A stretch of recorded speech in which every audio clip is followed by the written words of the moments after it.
कुठपर्यंत आलं म्हणलं झालं का अनुवादी आत्म्या किती मानतो हा परिमाण त्याचं किती मानतो अनुभव मारायचे पुन्हा आणखी नाना मारायचे व्यापक मानायचं हे काही बरोबर नाही त्याचं खंडन केलं आपण तुझा आत्मा जर अनुभव आहे तर मग ज्ञान कसं होतं त्याच्याकरता कोणता दृष्टांत दिला कस्तुरीचा दृष्टांत कस्तुरी एका ठिकाणी असते पण तिचा सुगंध तसा आत्मा एका शरीरात एका ठिकाणी असतो पण त्याचा ज्ञान बाकी सर्वांना अनुवादाचं मत आपण पाहावं हे अनुवादाचं मत कशा करता आलं आत्मा सद्रूप कसा आहे आपलं चाललेलं आहे ना मी कोण आहे याचं उत्तर काय दिलेलं आहे मी सद्रूप चिद्रूप आनंद स्वरूप ब्रह्मरूप आहे असं पहिल्या प्रश्नाचं काय दिलेलं आहे उत्तर दिलेलं आहे तेव्हा सद्रूप कसं आहे याचं चिंतन चालू आहे सत कोणाला म्हणत असतात ज्याचा कधी बाध होत नाही त्याला काय म्हणायचं सत असं म्हणायचं न जायते म्रियते वा कदाचित नायं बत्वा भविता अथवा नित्य शाश्वत वयं पुराणो न अन्यते अन्यमाने त्याला सत असं म्हणतात तेव्हा आत्मा किम स्वरूप आहे सद्रूप आहे याचं चिंतन पण सद्रूप आहे पुढा दुसरा कोणता आहे चिद्रूप आहे तिसरा कोणता आहे आनंद स्वरूप आहे आणि चौथा कोणता आहे ब्रह्मरूप आहे असं आत्म्याचं ज्ञान चाललेलं आहे तेव्हा सद्रूपामध्ये आपण मत पाहिले की सांख्याचं मत एक नैयायिकाचं मत आणि तिसरं कोणतं एक अनुवादाचं मत सांख्य सुद्धा आत्मा किती मानतात परिच्छिन्न मानतात का व्यापक मानतात व्यापक म्हणायचे आणि अनंत म्हणायचे बरोबर नाही व्यापक वस्तू एकच असते आकाश 10 आहे का एकच आहे आकाश परिच्छिन्न आहे का व्यापक आहे व्यापक वस्तू एकच आहे आणि त्यांच्या नानात्वाचं खंडन केलेलं आहे नाही आहे आत्मे नाना मानतो आणि व्यापक मानतो जड स्वरूप आहे वेदांताचा आत्मा कसा आहे चित्स्वरूप आहे पुढे एक आहे पुढे कसं आहे व्यापक आहे सर्वागती राम आत्मेला तर मग भेद बसले असते सजातीय भेद पुढे कोणता विजातीय भेद आहे नाना असल्यामुळे एकच असल्यामुळे भेद बसत नाही आत्मा सद्रूप आहे चिंतन करण्याकरता 2-4 मत घेतलेले आहे पहिलं सांख्य मत न्यायमत आणि अनुवादाचं मत त्याप्रमाणे दुसरी मत येणार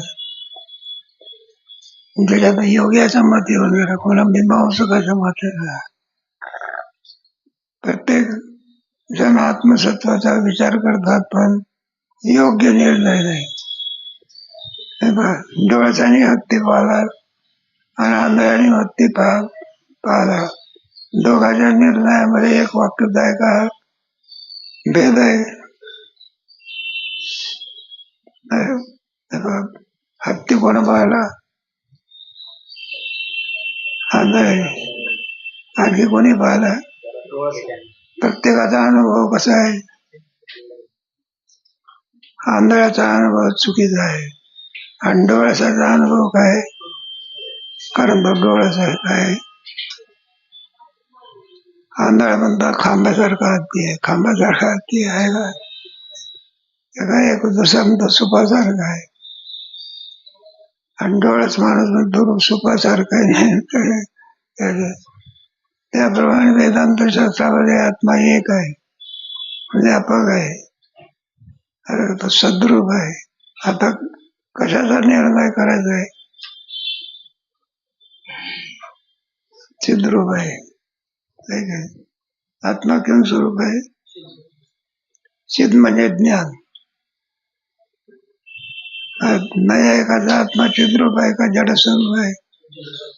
त्याचा आत्मा चिद्रूप केव्हा होतो? आत्ममनात संयोगात.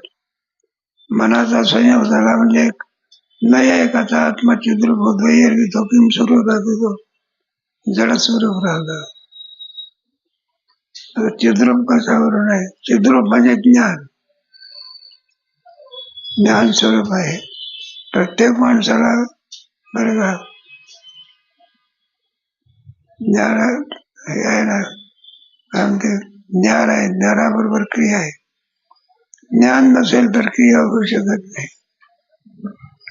आम्हाला मी तर पाठाला आले, अगोदर पाठाला जावं असं काय झालं ज्ञान, मग इंद्रिय काय करतात? पंखा केव्हा फिरत असतो? अगोदर बटन दाबावं लागेल, त्यापुढे पंखा काय होता फिरत. म्हणजे कोणती क्रिया होण्याच्या अगोदर मनामध्ये ज्ञान होत असते. जेवायला बसलेला आहे, मग अगोदर ज्ञान होत असते, श्रीखंड खावं का पिठलं खावं. श्रीखंडच खाण्याकरता का जातो? त्याला ज्ञान झालं श्रीखंडावर काय झालं. कोणीतरी एक ज्ञानरूपी तत्व असलं पाहिजे, त्याला चिद्रूप म्हणतात. त्याच्याला तर चिंतन झालं. आत्मा चिद्रूप कसा आहे? तो ज्ञान स्वरूप आहे. जर आत्मा चिद्रूप मानला नाही, व्यवहार होऊ शकत नाही. आम्हाला असं प्रमाणे आत्मजड स्वरूपच आहे, पण इंद्रिय प्राण वगैरे त्याचं आणखी प्रकाशन करते. कोण कोण? इंद्रिय, पुढे प्राण, मन वगैरे त्याचं काय करते? प्रकाशन करते. आत्मा किम स्वरूप आहे? जड स्वरूपच आहे, पण प्रकाशन कोण करते? इंद्रिय, मन, आत्मा. आपलं इंद्रिय मन वगैरे त्याचं प्रकाशन. इंद्रिय मन त्याचं का प्रकाशन करू शकत नाही? कारण ते सुद्धा कसे आहे? परिच्छिन्न आहे. परिच्छिन्न वस्तू ही काही असते की विवर्त असते, मिथ्या असते. मिथ्या पदार्थ कोणाला येतो आणखी हे होऊ शकत नाही. आहे का? गोष्टी ऐकल्या का तुम्ही? परिचय बरोबर आहे. इंद्रिय वगैरे प्रकाशन करते, तर इंद्रियाच्या मुळामध्ये जड सुरू, जड जडाचं प्रकाशन करू शकत. खालच्या दगडावरती वरचा दगड पडला, कोणता दगड? खालचा दगड ओरडतो का? का ओरडत नाही? जड स्वरूप आहे. तुमच्या आपल्या अंगठावर पडू द्या की, मग ज्या अंगठावर पडला तो मनुष्य किम स्वरूप आहे? चेतन स्वरूप आहे. जड एकच आहे, म्हणजे असत आहे, जड आहे, आणि दुःख रूप आहे. जडाचं वर्णन आहे. चिद्रूप कसं आहे? सुंदर वर्णन आहे. म्हणजे 15व्या अध्यायामध्ये आहे ना, हे जड स्वरूप नाही,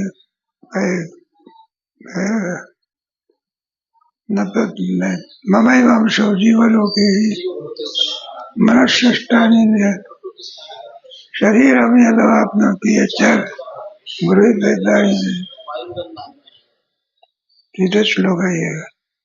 तर इतराचं काय करतो? प्रकाशन करतो. पुढचा कोणता श्लोक आहे? श्रोत्रम चक्षुस्पर्शनंच रसनं घ्राणमेव च अधिष्ठाय मनश्चान्ये. सर्वांचं प्रकाशन करतो. जाऊ द्या. आत्मा चेतन स्वरूप आहे. नचत भास आहे ते सूर्य प्रकाशन कोणी कर. बरोबर आहे. आता वाचा बरोबर.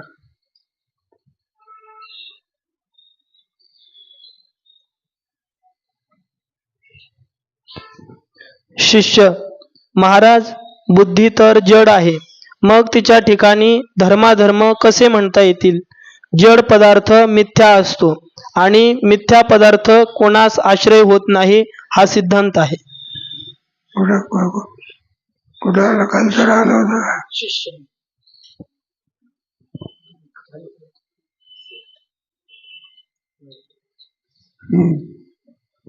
खंडन झालं आपलं अनुवाद्याचं हेच ना.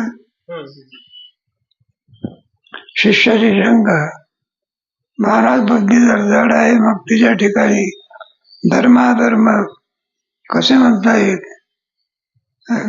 कोणत्याही याला अधिष्ठान चेतन असावं लागलं. जड जडाचं प्रकाशन करू शकत. चेतन मास्टर सर्वांचं काय करते? प्रकाशन काय आपण काय स्वतः हलत असतो का? हलवणारा कोण आहे?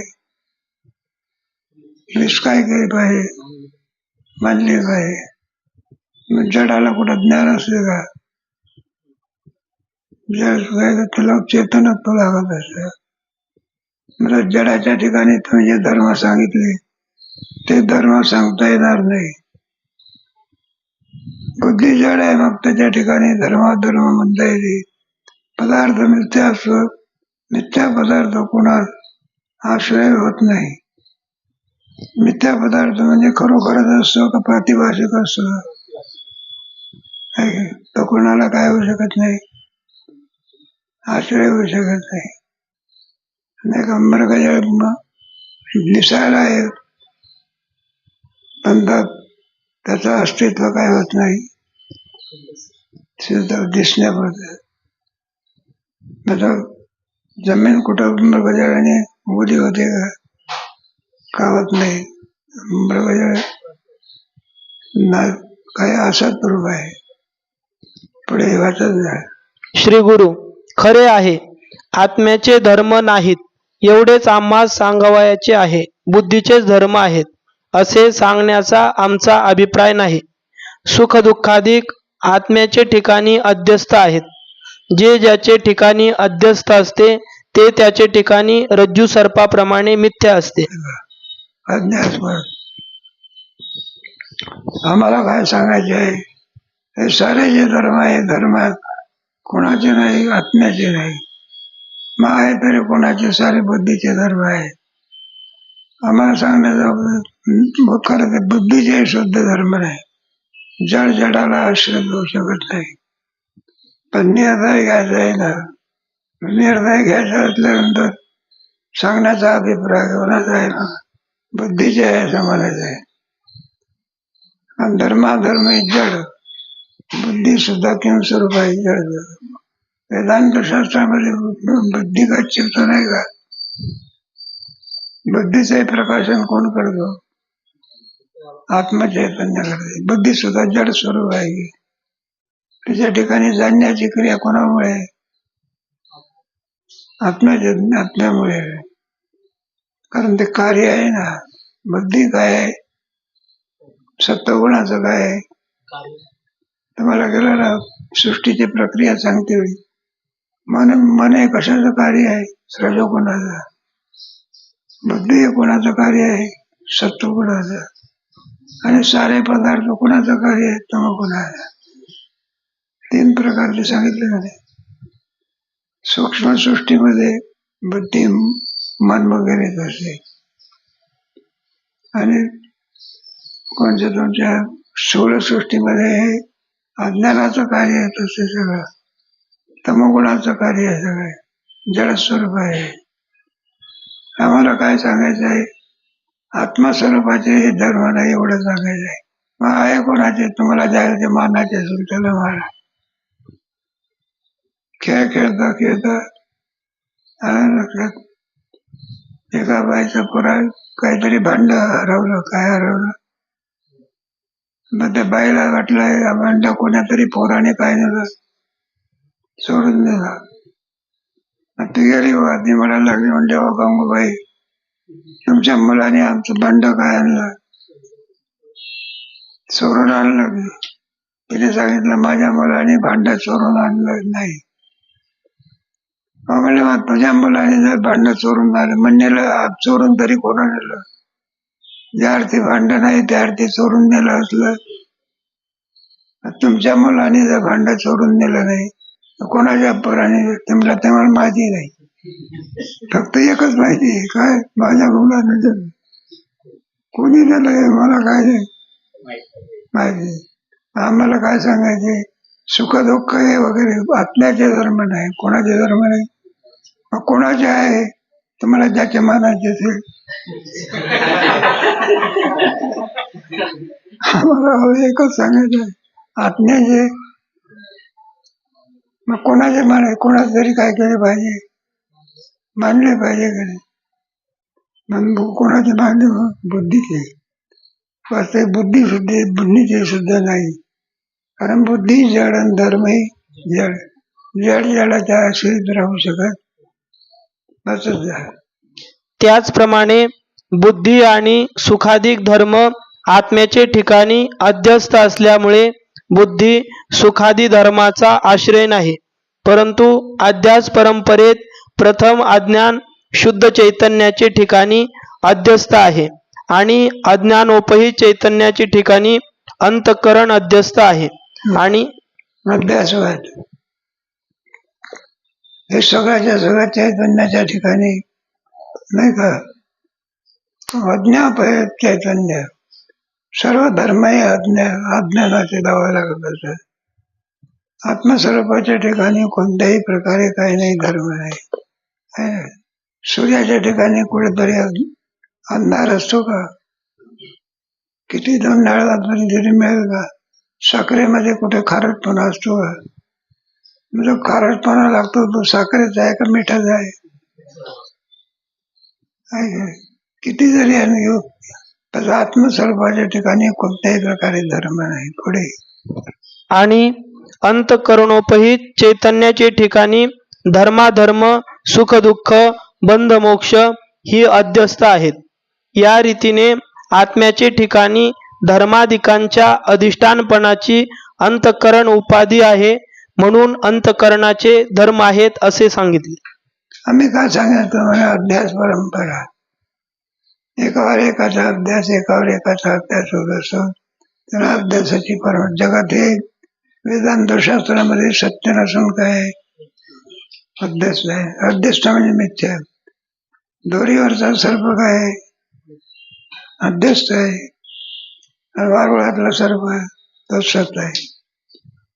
म्हणतो दोरीवरचा सर्प असत का बरं, ज्ञानाने त्याची काय होते. वारुळातल्या सर्पाची दोरी दाखवली म्हणजे कुठं निवृत्ती होते असते का. ती गोष्ट ऐकली. एक पोरगा म्हणला, मी सर्पाला काय करतो, जायचं करतो.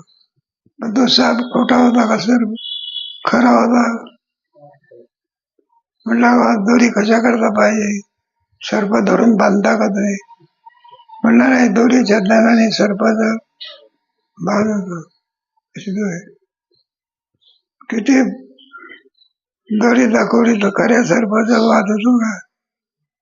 मग दोरीवरचा सर्प निवृत्त होतो, त्या अर्थी तो सर्प खरा आहे का अध्यस्त आहे. म्हणजे जगात खरा आहे का अध्यस्त आहे. म्हणजे जगात हे वेदांत शास्त्रामध्ये सत नसून प्रातिभाषिक आहे.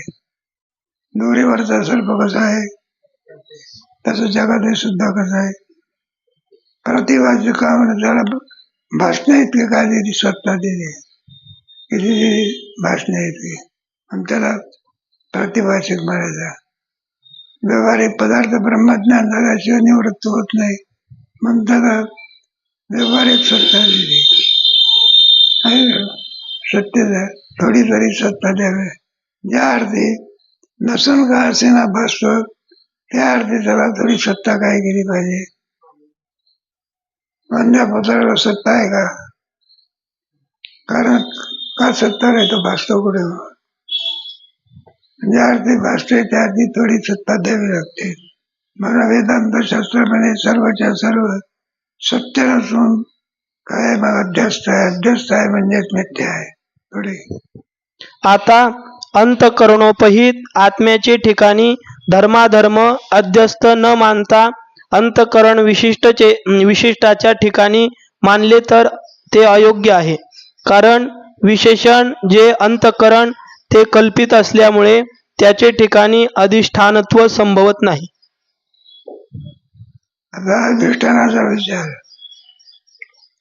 अधिष्ठानाच्या विचारामध्ये कल्पित पदार्थ हा अधिष्ठान होऊ शकत नाही. अधिष्ठान होण्याकरता काहीतरी सत्पदार्थाचा कल्पितावर कुठे वाचत असते का? दोरीवर सर्प वाचण्याकरता अगोदर कोण पाहिजे? अधिष्ठान लागतं ना. अध्यस्त पदार्थाला अधिष्ठानाची काय असते जरूरत असते. दोरीच नाही सर्प भासेल का? ज्या अर्थी सर्प भासतो त्या अर्थी अगोदर काय पाहिजे? जगात ज्या अर्थी भासते त्या अर्थी जगाला कोणीतरी काय पाहिजे? अधिष्ठानावर निरधिष्ठान कुतो ब्रह्मा, भ्रम होण्याकरता अधिष्ठानाची आवश्यकता आहे. मग ब्रह्मस्वरूपावर त्या जगताचा काय होतो? अध्यास होता. म्हणून ब्रह्म झालं अधिष्ठान, जगत झालं विवर्त म्हणजेच अध्यस्त. पुढे या अभिप्रायाने अंतःकरणोपही चैतन्याचे ठिकाणीच धर्माधर्म अध्यस्त आहेत असे म्हटले पाहिजे. उपाधी आपले धर्म उपहितावर घालवित नाही. अनेक विशेषण आपले धर्म विशेषावर घालविते. याचबद्दल विचार मागे अनेक वेळा विस्ताराने सांगितला आहे. काय करते? अंतःकरण आहे का? स्फटिक आहे. स्फटिकाच्या जवळ जास्वंदीचं फुल आहे. जास्वंदीचं फुल कसं आहे? स्फटिक कसं आहे? आता दुरून पाहणाऱ्याला स्फटिक कसा दिसतो? मग लाल हा धर्म स्फटिकाचा आहे का जास्वंदीच्या फुलाचा आहे? मग तो धर्म कोणाच्या ठिकाणी दाखवला? आत्म्याच्या ठिकाणी. त्याप्रमाणे मुळामध्ये स्फटिक ज्या वेळेला लाल दिसतो त्या वेळेला स्फटिक कसा आहे? पांढराच आहे. तो लालपणा कोणाचा आहे? फुलाचा आहे. त्याप्रमाणे आणखी संपूर्ण जगत जे आहे अविद्याकारी आहे. आणि अविद्याकारी व अविद्येचे सगळे धर्म कोणावर प्रति अध्यासावर लागतो. कोणावर लागतं? लालपणा पण कोणावरती लागलं? स्फटिकावर. तसे सगळे धर्म बरं का मायेचे आहेत. पण आपण कोणा आत्माच मेला, आत्माच जिवंत झाला, आत्मा मरत नाही ना आत्मा काय होत नाही. म्हणजे धर्म कोणाचे? शरीराचे आहे. जन्माने आणि मरणे धर्म कोणाचे आहे? लावतो कोणावर? आत्मा मेला आणि आत्मा काय झाला? त्याच्या आत्म्याला शांती मिळाली, स्वर्गात गेला. आत्मा त्याला शांती मिळत नाही, स्वर्गातही जात नाही, तसाच आहे. पण लोक शरीराचे धर्म कोणावर लावतात? आत्म्यावर लावतात. म्हणून पुन्हा येथे सांगत नाही. एकंदरीत अध्यस्त सुखदुःख व धर्माधर्म इत्यादिकांचे अधिष्ठान आत्मा आहे. आत्म्याचे ठिकाणी अधिष्ठानत्व येण्यास फक्त अंतःकरण बुद्धी उपाधी आहे. तुम्हाला ते अधिष्ठान कोणाला मिळालं? उपाधी कोणाला मिळायचं? आपलं होऊन गेलं की तेव्हा आत्मा हा अधिष्ठान आहे सर्वांचा. दोरीवर ते सर्प बसण्याकरता अगोदर दोरी असावी लागते. दोरी आहे म्हणून सर्पाचा भास होतो. तसं एक कोणीतरी स्थिर तत्व असल्याशिवाय जगताचा काय होत नाही? भास होत नाही. स्थिर तत्व कोणतं आहे? जरी ते दिसत नसलं त्याला ब्रह्म असं म्हणतात. काय म्हणतात? किंमत ब्रह्म किंमत आत्मा किम कर्म. त्याचा विचार तुमच्या गीतेच्या 8व्या अध्यायामध्ये केलेला आहे. अधिष्ठान म्हणण्याच्या संपूर्ण याच्या जगताला कोण अधिष्ठ? ओम नमोजी आज्ञा अनादि सिद्ध. त्याला उत्पत्ती नाही, त्याला काय नाही, नाश नाही. ब्रह्माला उत्पत्ती आहे का? नाश आहे का? नित्य पदार्थ आहे. शरीर नित्य आहे का अनित्य आहे? त्याला उत्पत्ती आहे, पुढे काय आहे? ब्रह्माला आत्म्याला उत्पत्ती आहे का? अनुत्पन्न स्वभावाचा आहे. आत्म्याला उत्पत्ती म्हणली कोणापासून मानणार का नाही? उत्पत्ती एखाद्या घडा आहे, घड्याची उत्पत्ती आहे कोणापासून? मातीपासून. तसं आत्म्याची उत्पत्ती कोणापासून? अंतिम तत्व जे आहे त्याला आत्मा असं म्हणतात. पुढे वाचत अधिष्ठान म्हणतात. म्हणून बुद्धीचे धर्म सांगितले आणि अविचाराने अंतकरण व आत्मा या दोघांचे ठिकाणी प्रतीत होतात. म्हणून अंतकरण विशिष्ट जो प्रमाता त्याचे धर्म मागे सांगितले आहेत. परंतु वास्तविक विचार केला तर सुखदुःखादी धर्म अंतकरणाचे असोत, अंतकरण विशिष्टाचे असोत किंवा स्वप्न पदार्थ व गंधर्व नगर यांच्या स्वरूपाप्रमाणे कोणाचेच नसोत, कोणत्याही रीतीने आत्म्याचे धर्म नाहीत एवढेच आम्हास सांगावयाचे आहे. म्हणलं ते कोणाच्या धर्मात ते मला सांग. नाही का आमचं भांड चोरीला गेलं, कोणा नेलं? ते म्हणलं त्याची नाव तुम्ही सगळे माझ्या मुलाने नेलं. तसे कोणतेही धर्म कोणाचे नाही. मग म्हणाले कोणाचे तुम्हाला ज्याला लावायचे त्याला लावा, आमचे काय नाही ना नाही. एकच सांगायचं आम्हाला काय, आमच्या मुलाने नेलं. आत्म्याचे एकही धर्म नाही. लावण्यामध्ये प्रत्येकाचे धर्म वेगवेगळे आहे. कोणी आत्मस्वरूपात नाही का, एकाने अणूच मानला आत्मा, काय मानला? एकाने आत्मा मानले, व्यापक मानला, पण अनंत मानले. एक वाक्य आहे का त्याच्यामध्ये प्रत्येकाचे अनुभव भिन्न भिन्न आहे. दर्शन करायचे. पुढे आत्म्याचे ठिकाणी अध्यस्थ आहेत हे खरे, परंतु अध्यस्थ असते ते सत्य नसते. म्हणून राग द्वेष धर्माधर्म सुख दुःख बंध मोक्षादी सर्व धर्मरहित एक व्यापक आत्मा आहे. म्हणून तो सत आहे. ज्याची ज्ञानाने निवृत्ती होते ते असत व ज्याची कधीही निवृत्ती होत नाही ते सत. ज्ञानाने निवृत्ती होत असते. दोरीवरती बसलेल्या सर्पाची कशा निवृत्ती होते? दोरीचं ज्ञान झालं. तसं संपूर्ण जगताची कशा निवृत्ती होते? ब्रह्माचं ज्ञान झालं की नासतो विद्यते भावो ना भाव विचारता निरसले प्रपंच सरस. मग तत्वता तत्व पूर्वे सर्वाची निवृत्ती झाल्यानंतर जे तत्व राहते त्याला ब्रह्ममय. त्याची निवृत्ती होऊ शकत नाही. असं अंतिम तत्व. कोणतं तत्व? अंतिम तत्व कोणतं आहे सगळं? त्याला आत्मा ब्रह्म असं म्हणतात. आत्म्याला कधी नाच म्हणता भगवंतानी अर्जुनाला सुद्धा मारणार कोणाला? फक्त शरीराला मारणार. शरीरामध्ये असलेला आत्मा तुझ्या बाणाने मारला जात, त्याला कुठे बाण लागत असतो का?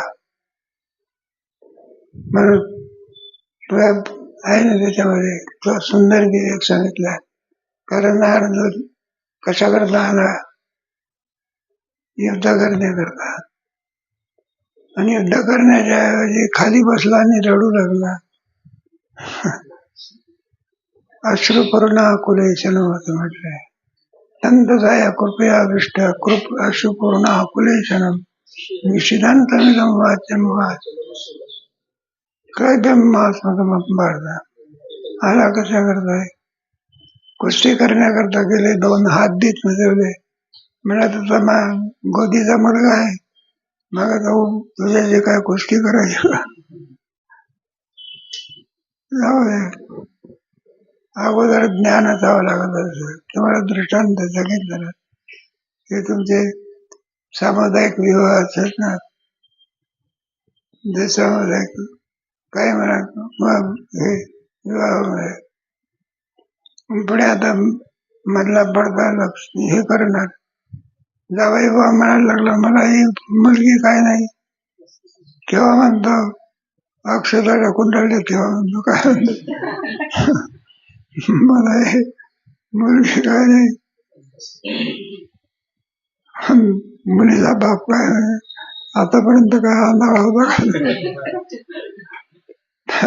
तसा म्हणतो मी युद्ध करणार. आतापर्यंत काय कशाला नाही जेवण्याकडे आणि युद्ध करणार करीत नाही म्हणतो. शोभते काय? जाऊ द्या. अधिष्ठान असल्याशिवाय अध्यस्त पदार्थाची आणि प्रतीती होऊ शकत नाही. दोरीच नाही तर सर्प भासेल कसं कळे. सर्व पदार्थांचे व पदार्थ निवृत्तीचेही अधिष्ठान आत्माच आहे, म्हणून आत्मा सत आहे. मग सगळ्याला अधिष्ठान कोण आहे? सगळ्याचं अधिष्ठान कोण आहे? वेदांत शास्त्रात ब्रह्म आहे. ब्रह्माला आत्मा का म्हणतात? अतत्व्यात्मक ते आत्मा सर्वांना व्यापून असल्यामुळे त्याला आत्मा असं म्हणतात. त्याला ब्रह्म का म्हणतात? ब्रणात ब्रह्म. नाव वास्तविक त्याला काही नाव नाही का काही गाव नाही. मग काय आता आपण सुद्धा खरोखर नाव घेऊन जन्माला आलो का? मग आपण रामा म्हटल्यानंतर ओ देतो. मग ते रामा हे नाव जन्माला घेऊन आलेलं होतं का ठेवलेलं आहे? आता ते तत्वाला नाव ठेवलेलं आहे. ब्रह्म आत्मा काय तुमचा कुटस्थ साक्षी. वास्तविक ब्रह्मस्वरूपाच्या ठिकाणी कोणत्याही प्रकारे काय नाही. ते अनाम की रजाती तिथं कुठं नाही व नाम सत्य ज्ञान अनंत नाही रूपवर्ण. तिथं काही गुण आहे का काही आहे का? ज्ञान करून देण्याकरता निर्देश व्यवहार चालवण्याकरता सांगितलेले आहे. म्हणून आत्मा असत नसून काय आहे? सत आहे. कोणत्या प्रश्नाचं उत्तर दिलं जात आहे? मी कोण आहे? सद्रूप आहे, चिद्रूप आहे, आनंद स्वरूप आहे. त्या प्रश्नामध्ये सतचा विचार जास्त केलेला आहे. त्याच्याकरता नाही आहे सांख्य आणि तुमचे अनुवादी लोकांचा मत घेतलेला आहे. पुढे जाऊन जे दर्शनकार सोडून दिले त्याचा विचार काही केला नाही. त्याचा विचार करायला पाहिजे. म्हणजे आनंदाची गोष्ट आहे, पुन्हा दुसरी दर्शनकार घेतली नाही. हेच डोक्यावरून चाललंय. अधिष्ठान राम नाही, कृष्ण नाही, गौरव नाही.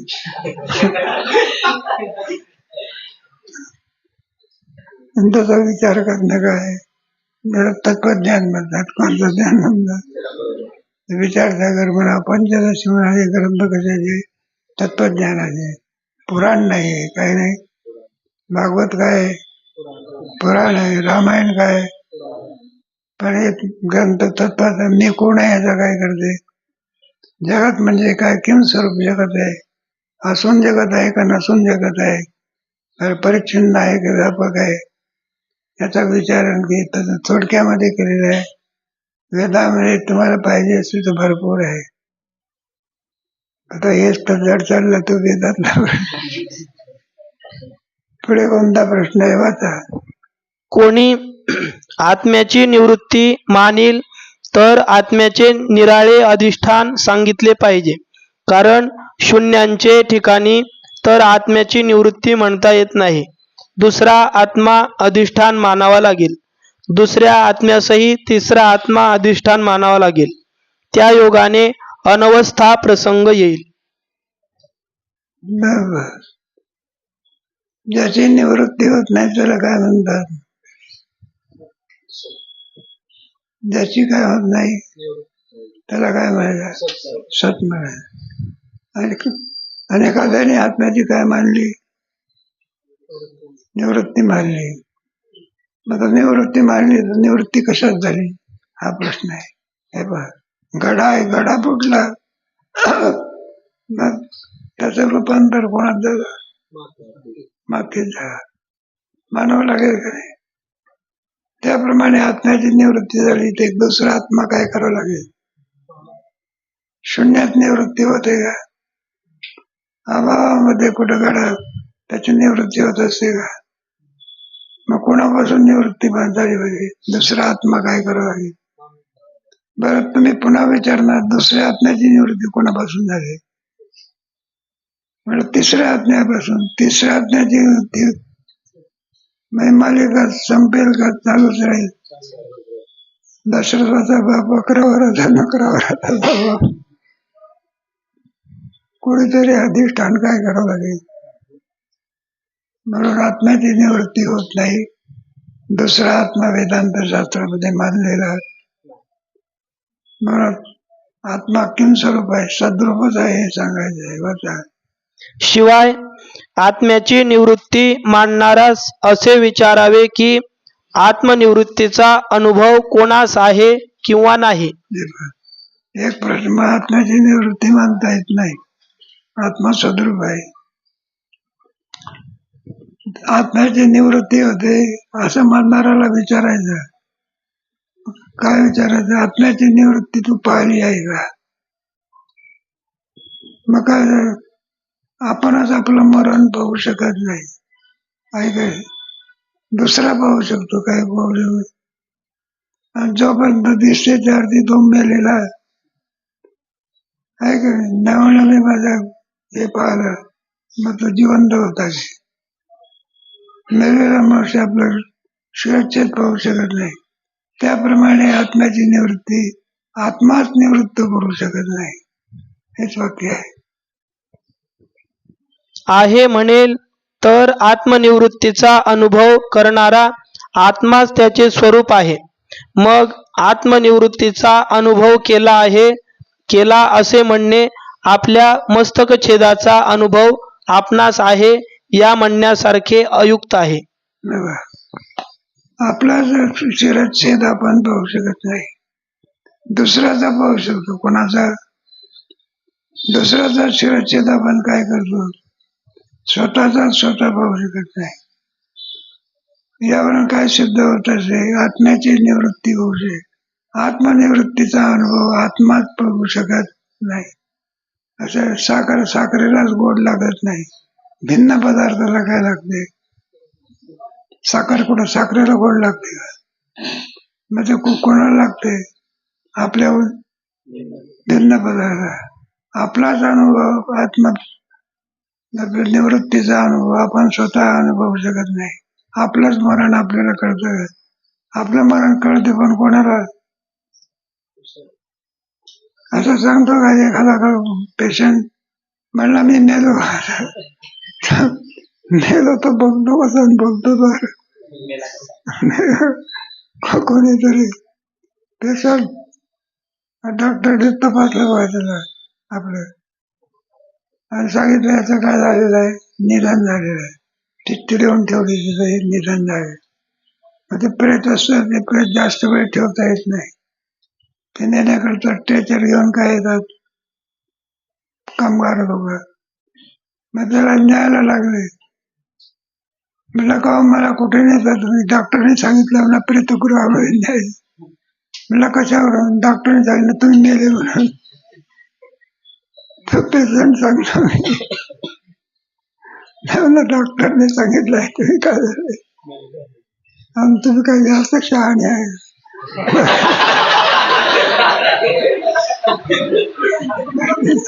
शेजारचे सांगितले बघा, शेजारचे म्हणाले तो बोलून आलेला आहे आणि त्याला मेला कसं काय? आमच्या डॉक्टरने. म्हणलं आम्ही सांगतो ना तो मेला नाही म्हटलं तुम्ही काही शिकले आहे का? डॉक्टर 2-3 हात लांब डिग्री आहे. मी मेलो अलग आहे, हे मरणारा मेलेला मनुष्य सांगू शकत. मग कोण सांगतो? जीवन आपलाच आत्मनिवृत्तीचा अनुभव आपणच घेऊ शकत. मग कोण घेत असतो? दुसरा घेत असतो. पुढे म्हणून आत्म्याच्या निवृत्तीचा अनुभव कोणासही घडत नाही. आणि जर असे म्हणेल की आत्म्याची निवृत्ती तर होते, परंतु त्याच्या निवृत्तीचा अनुभव मात्र कोणासही नाही, या म्हणण्याचा अर्थ एवढाच की आत्म्याची निवृत्ती होत नाही म्हणून आत्मा सत्स्वरूप आहे. म्हणून आत्म्याची निवृत्ती कधी होऊ शकत? ब्रह्मस्वरूपाची निवृत्ती कधी होत नाही. ब्रह्मसत्व स्वरूप अतिरिक्त जेवढे म्हणून असेल त्याची काय होत असते? काळे काळे अवघेची सरे.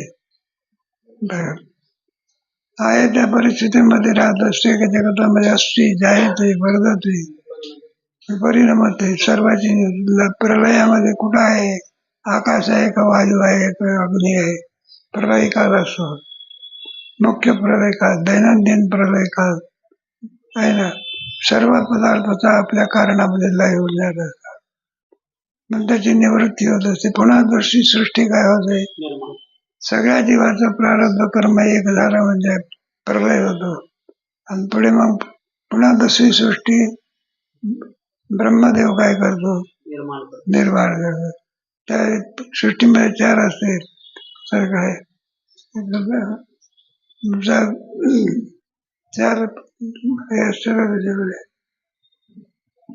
एक कृतयुग, त्रेतायुग, द्वापारयुग, कलियुग आणि पहिला उद्धारलं सत्य सतयुग. सतयुग. सतयुग. सत्ययुग आहे का नाही? आता कोणता युग आहे? कलियुग. कलियुग म्हणजे कली म्हणजे कला. भांडण. भांडण. आणि पुन्हा चार युग संपले म्हणजे प्रलय होत असतो. काय होतं? पुन्हा कृत, त्रेता, द्वापर आणि हे सारखं चक्र काय आहे.